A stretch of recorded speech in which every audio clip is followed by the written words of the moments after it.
Michael's had a profound impact on education in the Anaheim district and beyond.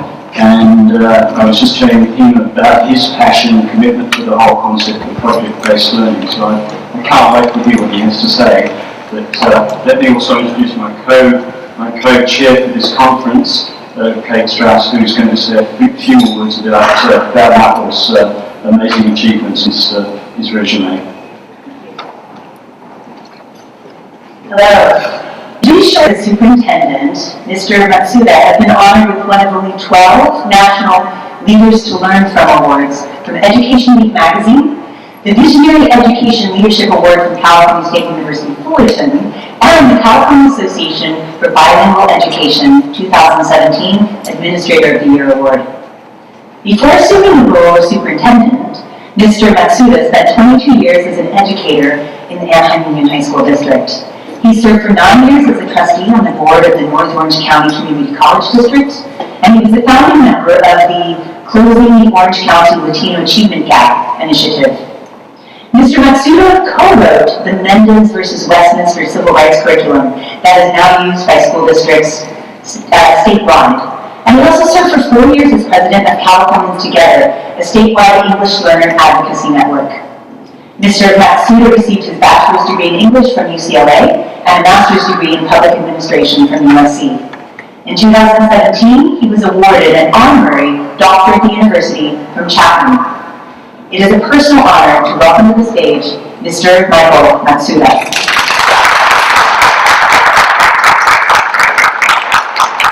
Well, thank you so much, and good morning, everybody. I would like to quickly acknowledge one of our board members, Anne Marie Randall Trejo. Thank you for being here. Also, Ryan Ellis, who's a board member of Anaheim Elementary and also a teacher in our district. So, and it is an honor to follow you, Dr. Newman, too, because I think it was a great setup and his comments about the 4 C's, collaboration, communication, creativity, critical thinking. Our district has added a 5th C, compassion. And those 5 C's are the drivers of what we do. It's not about standardized testing, although we do some standardized testing, that's not a driver. So, and we do a lot of project-based learning, so we have integrated a lot of what Dr. Newman was talking about with our 30,000 students and our 1,300 teachers. Right, Grant? So these are very interesting times, and I'm really honored to talk to you and engage you in a conversation about something called democracy. You know, it's something that is disappearing. People would argue that it's disappearing in our country. My son is a first-year political science major at UC Riverside, and we occasionally have dinner together, and I was asking him about, are we going to be, are we turning into a fascist country, right? And what are the odds of that? And he said, well, you know, we've been talking about that in my political science class. And he said, no, we're not Germany in 1934, which had the attempt at democracy and lost it to the Nazis. He said, the difference between us and Germany in 1934 is that they were what they call a thin democracy. They had very weak systems and structures all the way down to the state and local level. We're more of a thick democracy. It could be argued that our federal government is under siege, but at the state and the local level, certainly we had a lot of structures, including the courts. And he said, Dad, and also the schools. Schools are vital. In fact, that's what they were founded for. If you think about one of the founding notions of no taxation without representation.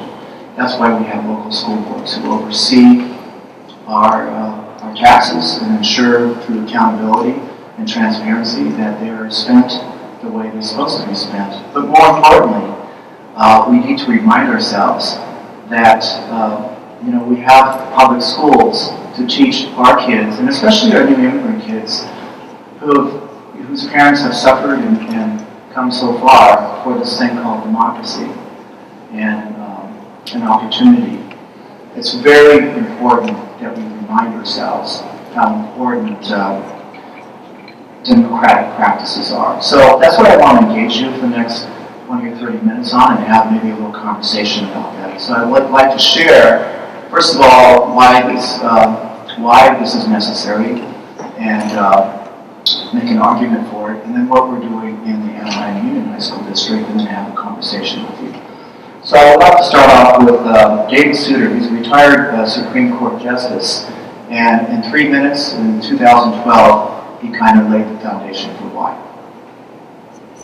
What I worry about is a remark that Benjamin Franklin made, and Susan Leahy quoted Jefferson at the beginning about how an ignorant people can never remain a free people. Democracy cannot survive too much ignorance. Franklin, in effect, had a comment to which the Jefferson comment is a kind of an answer or a response. And you probably have heard this, but it bears repeating. Franklin was asked by someone, I think, on the streets of Philadelphia shortly after the 1787 Convention adjourned, what kind of government the Constitution would give us if it was adopted. And Franklin's famous answer was, a republic if you can keep it. You can't keep it in ignorance. I don't worry about our losing Republican government in the United States because I'm afraid of a foreign invasion. I don't worry about it because I think there is going to be a coup by the military, as has happened in some other places. What I worry about is that when problems are not addressed, people will not know who is responsible. And when the problems get bad enough, as they might do, for example, with another serious terrorist attack, as they might do with another financial meltdown, some one person will come forward and say, give me total power and I will solve this problem. That is how the Roman Republic fell. Augustus became emperor not because he arrested the Roman Senate. He became emperor because he promised that he would solve problems that were not being solved. If we know who is responsible, I have enough faith in the American people to demand performance from those responsible. If we don't know, we will stay away from the polls. We will not demand it. And the day will come when somebody will come forward and we and the government will in effect say, take the ball and run with it. Do what you have to do. That is the way democracy dies. And if something is not done to improve the level of civic knowledge, that is what you should worry about at night. So, to end where I began, the support of civic education in the United States, including in this state, is a public problem and a public responsibility which is second to none.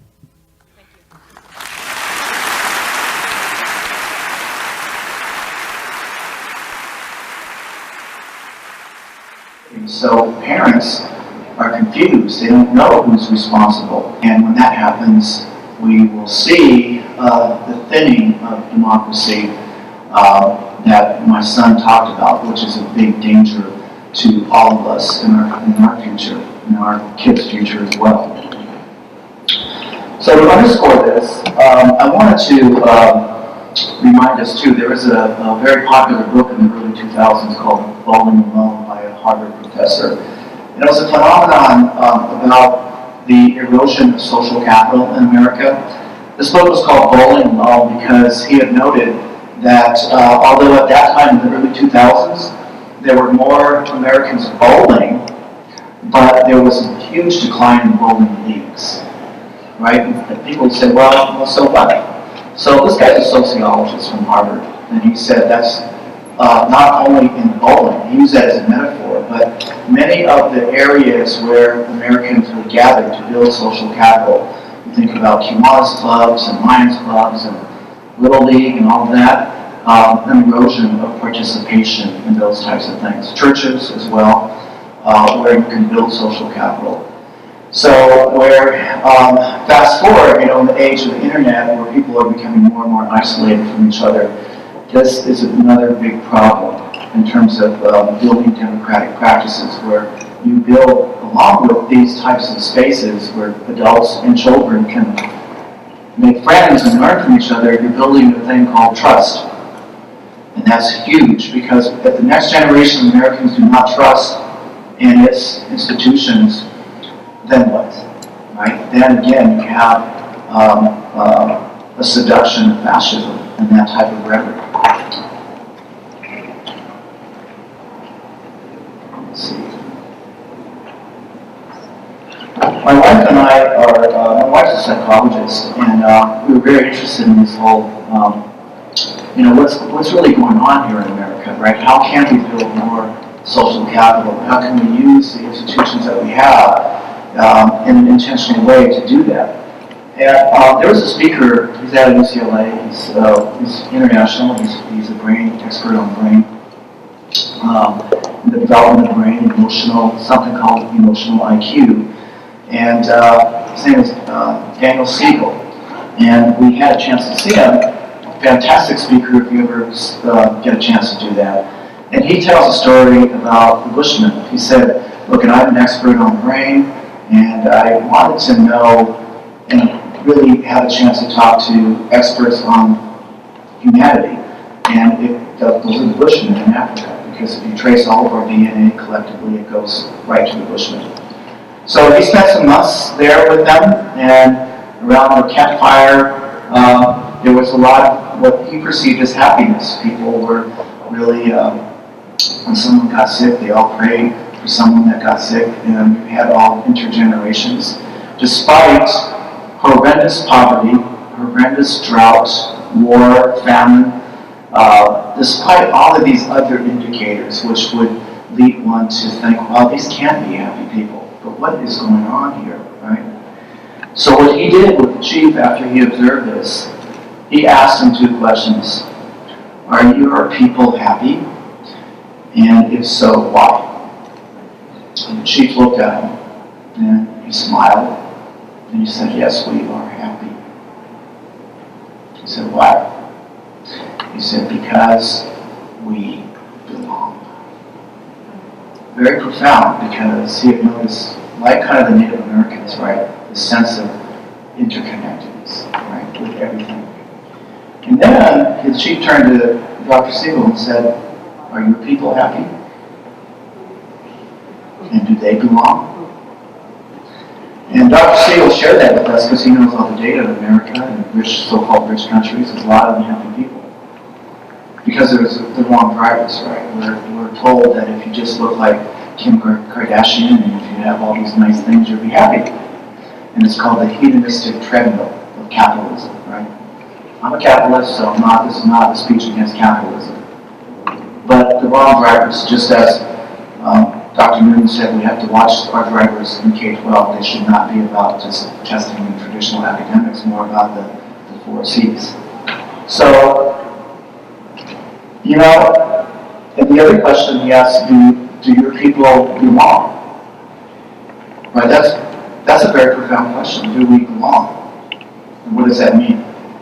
And I would argue that there's fewer and fewer. If we talk about those of us who are working with kids, right? There's a huge disconnect, and more kids feel they do not belong. So, I don't know if you remember this, but right here in Anaheim, just 2 blocks away from the happiest place on earth, we had a big incident that could have exploded into something very international. This had like 10 or 15 million views. Okay, it was an off-duty white police officer engaging in a scuffle with a 7th grade Latino boy in our district. It went viral. This was last March. And it was over perception that the Latino youth and a number of them were walking off his lawn, or someone's lawn. So, and he noticed he pulled out a gun, and he shot the gun. And thank God no one was injured. So that went viral, and the investigation is still going on. and it could have torn our community apart. But because I think one of the reasons why it didn't is because we have attempted in Anaheim to create spaces where more and more people belong. Okay, the mayor in the current city council majority, I think, is for the first time working with schools to try to create spaces where more kids and more adults feel that they belong. And I think that's a huge thing, because that happened on Tuesday. By Thursday, there was a huge demonstration. It was very tense. About 100 police officers. There were agitators from outside, say, F the police, right? And it could have really exploded into something violent, but it did not. And there are several hundred of our kids out there. I went out there, and some of our board members were out there, and it was really tense. So that was Thursday night. And there were arrests made, okay? Saturday we felt, like the next day I had a phone conference call with the mayor, and we said, look, we've got to do something here. We have to do some sort of healing activity because this could really devolve quickly. So on 24-hour notice, we put out a call. There was a little park right across from this house, and we put out a call. We weren't sure how many people would come. We thought maybe 50, planting trees and stuff. We had over 200 young people come out, right, with adults, right across from where this happened, where the incident happened. And it's an example of where we're creating spaces where more and more of us feel that we belong. Huge, huge shift in the culture of what's happening in Anaheim. So that's me and the mayor's right there. And afterwards we had this restored circle with a lot of the kids, and there was a kid from Multicultural High School who shared his feelings. And he said, I was one of the kids, hundreds of kids demonstrating on Thursday night, and I got arrested, and I lost 6 hours of my life. But this morning, by planting trees, I gained it back. And really what he was saying is he belonged, right? He found a place to belong. So a huge shift in the culture of what's happening in Anaheim. So I want to share go a little bit deeper about this thing called democracy. There's this speaker, he's a political scientist based in Seattle. His name is Eric Liu. He has a nonprofit called Citizen University. And he spoke to one of the keynotes at Conde, and that's where I saw him trying to connect with him, because he's really going national about and engaging people about what democracy is and what we should do to practice it. It's not just about teaching it, but it's about practicing it, right? Wherever we are, in whatever spaces, right, that we influence, we should attempt to practice it. So, he talks about power in a democratic society. And generally, people think of power as a zero-sum game. That if I have more power, you have less power, right? Everybody thinks that way, that they're taking power away from me. This off-duty police officer felt that these kids were taking his power away somehow, right? And what Eric Liu says, that's really the wrong formula, because power is infinite. And if we learn how to share power, we can grow power. And this is a very key, pivotal point for us as Americans, that we have to organize to regain and assert power in this country. So the question is, what can schools be doing? And obviously he said teach power, and help students learn power by practicing it. And again, I would like to acknowledge Mr. Rellis, who's not only a school board member, but a teacher. And he's sending us another teacher too, Mr. Schuster, who are, and Mr. Rellis, Lorraine has a group called the Anaheim Bros in the Crown, and they are teaching power to kids, civic engagement. It's amazing to see. And it's not about taking power from you or me, but it's about enhancing power and sharing power with these kids who are owning many issues like short-term rental housing, human trafficking, school to prison pipeline, right? The kids are owning it. And it's done in a way without the teacher imposing these things on them. They study it from multiple perspectives, they take a perspective, and then they do something about it, right? Eric Liu calls it action civics. So again, it's not just studying civics and government, but it's creating action so you can own it. Very important distinction. Whoops. So there are 3 rules: change the game, change the story, change the equation. So it's about how we frame this, right? And it's about thinking about the story of democracy, right? How do we frame it? What is our story? How do we get that story out there? And change the equation. Again, it's not a zero-sum game, it can be infinite. So how many of you are teachers or want to be teachers in California? Or educators, right? So hopefully the LCAP is not something new to you. It's called the Local Control Accountability Plan. In California, we're very fortunate because we're given a framework for doing exactly what I'm talking about, empowering democracy, right?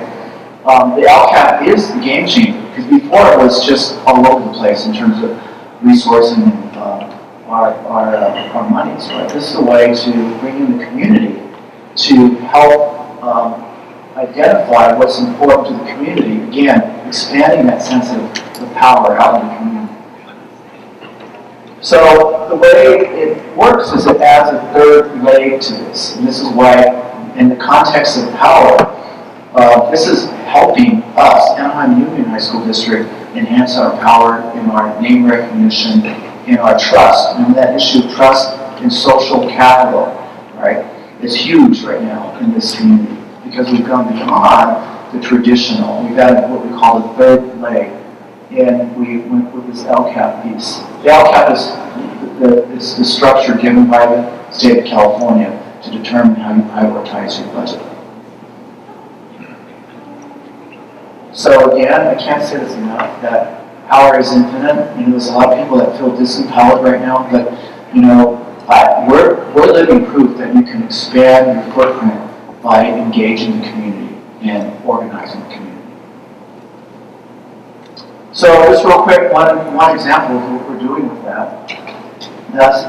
This is happening at every one of our high schools. This happens at the Savannah High School, in which we bring parents right into the classroom, right? We are front-loading them. You would love this because we're front-loading the parents on what the 4 C's, the 5th C member is compassion, what that should look like in the classroom, right? Because we're serious about it. We don't just put it on paper that, hey, we're doing collaboration and critical thinking. We're now bringing parents into the classroom to see what that looks like, right? And together, we are the parent. Like, once the parents see that, because we have so many amazing teachers doing that, guess what? They go out and tell other parents. They say, yes, public schools are important. And they're very democratic. So this is one of the ways we changed the narrative. We're framing public schools around democracy, and we're strengthening democracy through our public schools. So our parents, and more of our parents in our community understand the connection between public schools and democracy. So in summary, okay, this is the changing the equation. That, it's not a zero-sum game, because some people see this, okay, we're giving the parents more power, but it's taking away power from us. No, it's not, because we're all part of the same organization called public schools, and we are actually expanding our power. And as we're building all these networks, just like in Bowling Alone, we're being much more intentional about creating spaces. We have a Parent Leadership Academy, where Latino and Asian and white, and Black and other South Asians coming together, just like they would at the bowling league, right? And this thing called friendship is happening. It's amazing. Because without those spaces, you have assumptions, especially between Latinos and Asians. We have a lot of Latinos, we have a lot of Asians. Those assumptions lead into stereotype and prejudice, right? So by intentionally creating a new type of bowling leagues, we call it the Parent Leadership Academy, where parents of different ethnic groups come together and friendships are happening, all around improving the schools. the last bullet is really important. Because a lot of times people say, oh, we're doing parent engagement. We have, meetings with the parents, and I tell them, I'm the principal, and I tell them what we're doing. This sense of reciprocity is really important, right? Because just like the kids, the parents, they know when you're BSing, or they know when you're talking down to them, right? Teachers and administrators have a habit of talking down. They use all these, like the LCAP, right? That can be really complicated. Our A through G, getting through the A through G world, that can be very complicated. The parents know that when we're talking down to them. And they also know if we're just pretending to listen, but not really listening and doing. Because the thing is, what are we going to do? And that creates a sense of reciprocity. That's very important in modeling democracy. Because if you don't have that, if you don't feel you have skin in the game, why should you even play?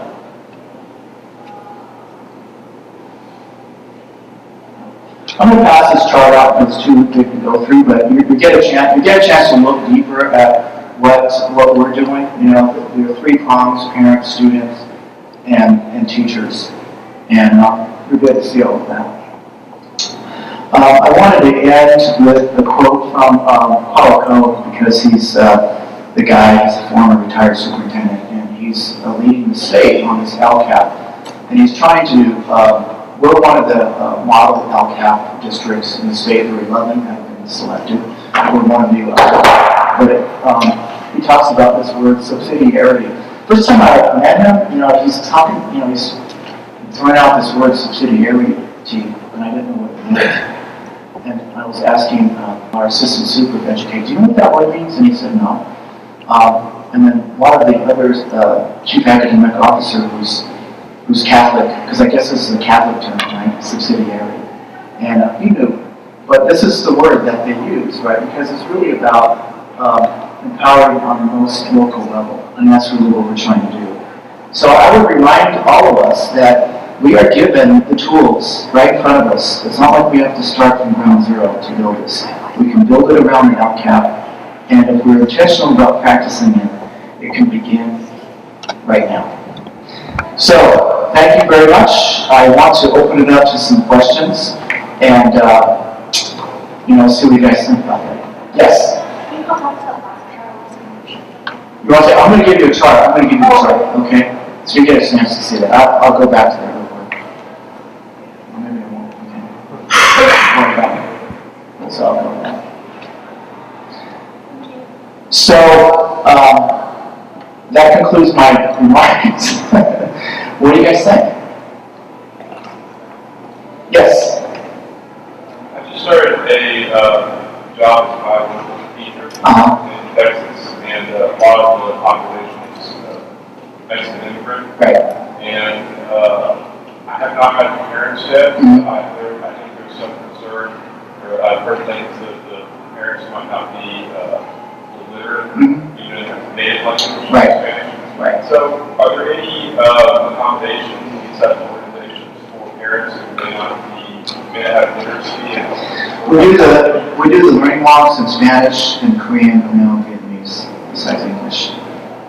We have a parent leadership academy in Spanish and English and Korean.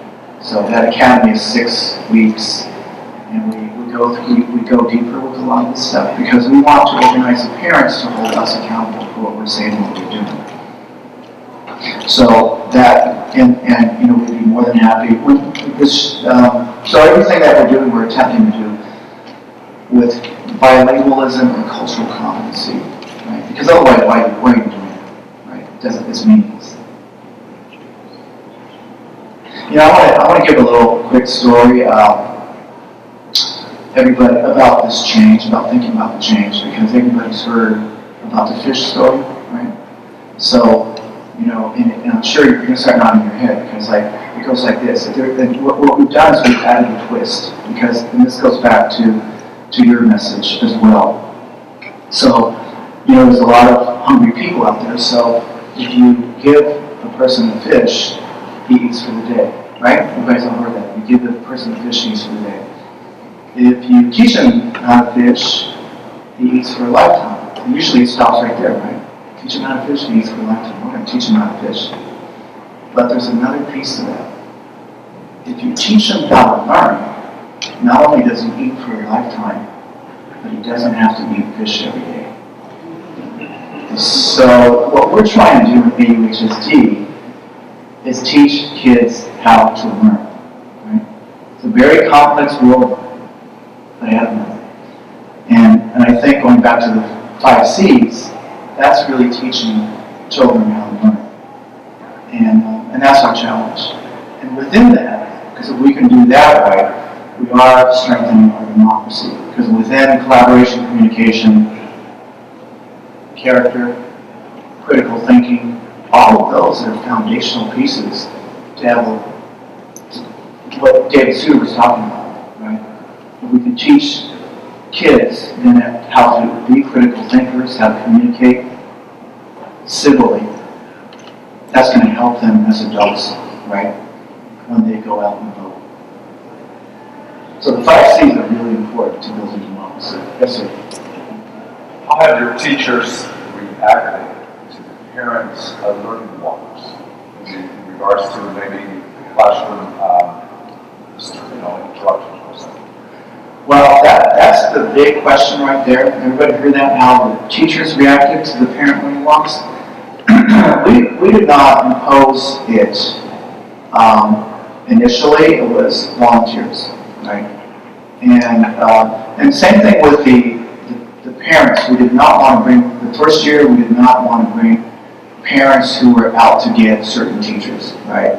So it's like we made sure that and this whole thing was not led by administrators, it was led by teachers who were trained in these learning walks, right? They helped develop the protocol. So the first year, we wanted to create a new narrative, right? Because it was scary. It was scary for parents sometimes to come into teachers' class and they're not used to that. And we front-loaded what the 5 C's would look like in the classroom. We still do that now. And then they go into selected classrooms and they start seeing that stuff, right? And then they reflect on it. So after that first year, there was almost 100% buy-in. I mean, from the parents, they loved the level they saw. Teachers started to share with their teachers. Now we have that going on at every single school site up to once a month. And there's like 30 teachers, or 30 parents that come in once a month. Minimally, it's once a quarter. So we've had thousands of parents in our classrooms. And all of the other indicators of this thing called democracy, like the PTA membership, last 2 years, we have broken all of our records. We have the highest rise in PTA membership, while everybody else going down, ours going up. Highest rise in Orange County. So they're loving what they're seeing. Yes? Could you say a little more about how it really works? What exactly are they and how they work in practice? Well, first of all, if you're interested, you can contact us because we get a lot of visitors they want to learn more. So you would come in, you get, as a parent, there's groups of about 10 or 12. There's 2, generally teacher facilitators, sometimes as a principal though, depending. We might have, if they don't speak Spanish, we would have a translator there. So, or Korean. So the first half an hour is, what is the 5 C's? What does that look like? What is like critical thinking? What would you think critical thinking is? What would that sound like? What type of question? And it gets them to think about questions, right? Is the teacher asking yes or no questions? Or are they deeper type of questions, comparing or synthesis type of questions, right? What does collaboration look like, right? What does creativity look like? So that's about 30 minutes, and it's guided through the facilitator. So they have an idea of what these things look like. And they go into a classroom, and then they come out. They go in for about 10 minutes, and they come out, and the focus is on the 5 C's, right? And they discuss. So the parents are learning a lot about the 5 C's.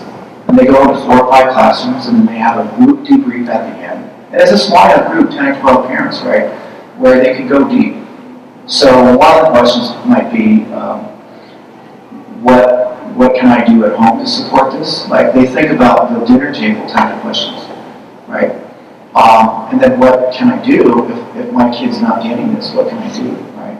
And we teach them the appropriate ways to handle this thing. Yes? A while back, I was taking a class at Anaheim University where we got into a discussion about collaboration and cooperation. And so I'm interested, since those are two of the 5 C's, how do you all differentiate those two concepts that are pretty similar, but obviously? Well, that's a good question. But cooperation, I think you can cooperate individually with the teacher, with what the teacher wants to do. You can cooperate, right? And not question things, right? Collaboration is working in large groups. But if you have critical thinking, then you are teaching kids how to maybe question things. Like, and I think it's really important that our educators understand why are we doing this? Where does it go? How does it apply?